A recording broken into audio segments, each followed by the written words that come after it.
their PP blood sugar, that is the after the food ka blood sugar, between 130 and 180. That is according to the recent ADA guidelines. And the fasting?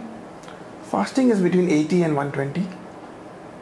But if a diabetic says he always maintains it around 150, fasting as well as postprandial, would you think that's a difficult case, or would you think that's manageable? I don't think that a person's fasting and a PP sugars can be the same reading, because generally when you eat, you take in some carbohydrate, definitely the PP sugar should be a bit higher. It cannot be the same level. But perhaps, of course, we also have better tests like the A1C test, which will give us more idea. Yes, we'll come to that. Do you also see that in the night the diabetologist usually asks people to maintain a higher sugar level just to avoid hypoglycemia? Would that happen that in nocturnal, to avoid nocturnal hypoglycemia, even the fasting in the morning would turn out to be about 130, 150? Yeah, but I don't think that is a very good strategy, because then what you are doing is you are getting scared of hypoglycemia, and that is preventing you from controlling diabetes in a better way, which I would not agree. Okay. Doctor, there are times, we get emails where people have said very specifically that in type 2 cases, they also take insulin to control their diabetes. What happens is that they do the same exercise like walking. Elderly people, they don't do anything extraordinary. They eat the same stuff and take the same amount of insulin. But sometimes they go into hypoglycemia, especially nocturnal, and sometimes they don't. What could be the reason for that kind of fluctuation in behavior? When many patients ask me these questions, and what I try to tell them is, see, naturally a person secretes his insulin inside his stomach. Mm-hmm. In this case, we are injecting it inside the skin. So injecting within the skin and being it naturally released within the stomach cannot be the same thing. The absorption of insulin, if it is injected in the same place every day, will also decrease. Sometimes the way the insulin is stored will also make a difference. And somehow, however similar your meal is, sometimes your carbohydrate intake may simply be too low, and that's why the sugars are going haywire. Okay. What is your opinion on the latest trends seen in pharmaceutical companies trying to bring out insulin where they can prevent hypoglycemia altogether? They try to maintain an average level of blood sugar. To tell you very frankly, I have been using such insulins for some time now. I was also involved in one trial in which they were going to produce such insulins. Of course, this insulin are very convenient, but when we are talking about type 2 patients, I somehow in my clinical practice am seeing that only a basal insulin is not good enough to control a person's diabetics. True, absolutely. I mean, that would go without saying. But then, that the kind of new insulin where it will definitely give a convenience to a patient, because a person, like previously the long-acting insulins were to be given twice a day. Then we had insulins which are giving once a day.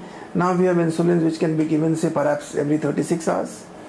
And any time of the day. And it doesn't matter if he takes it in the morning or if he has a night shift, or if I've got a girl who's an air hostess and sometimes it is difficult for her to take an injection at the same time every day. Mm-hmm. So yeah, as our lives are going fast, the medicines are also keeping pace with us. Okay. Doctor, it's also often seen in nephropathy patients, people who suffer from kidney failure, ESRD cases, that they get into problem of hypoglycemia. What are the various reasons for it? One is, of course, the insulin is not excreted, so that could be one of them.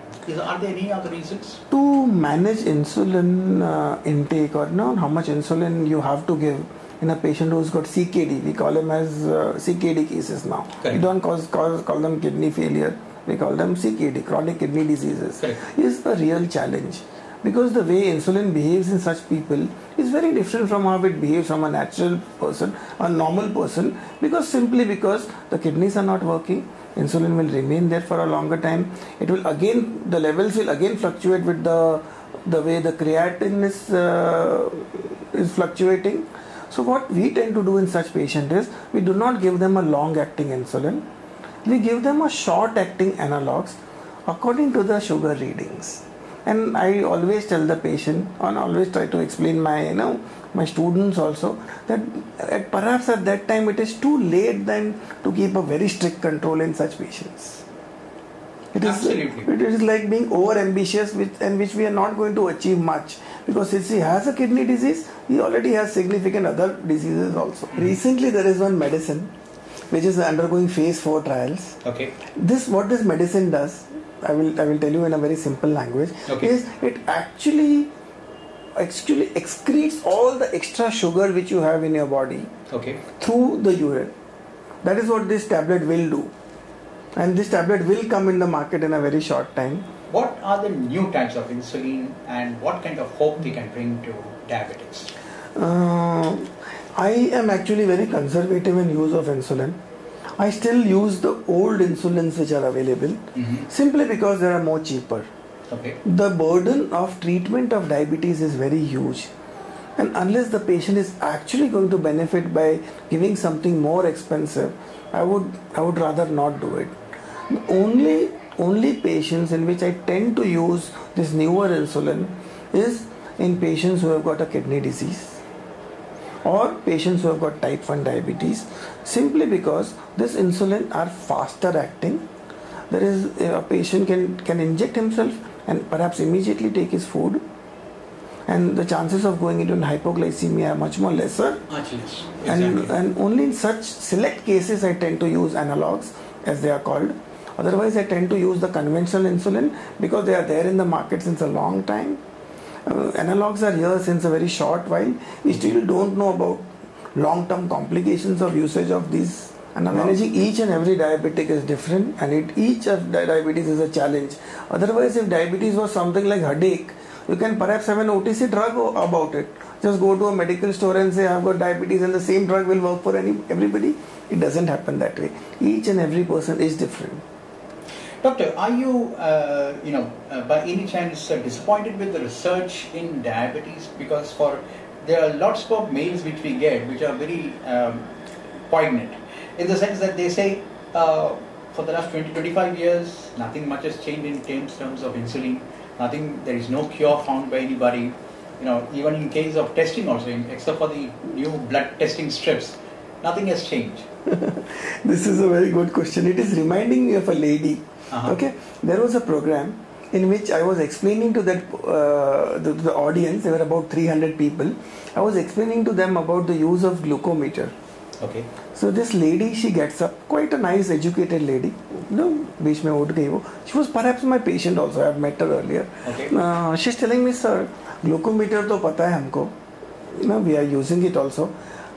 You should develop aisa koi machine in which, suppose if we are going to say a restaurant, and we are eating a vada, then you should be able, I will take a photograph of that vada, and that machine should be able to calculate how many calories does that food contain, and so that I can take my insulin or my medicines accordingly. So patients can really be very demanding. And as you rightly said, lot needs to be done about diabetes. See, what we tend to do is we go by the guidelines that are given by the ADA, and we prescribe according to those guidelines. Sometimes if you try to measure too much, your life is lost in that measurement. That is what I feel.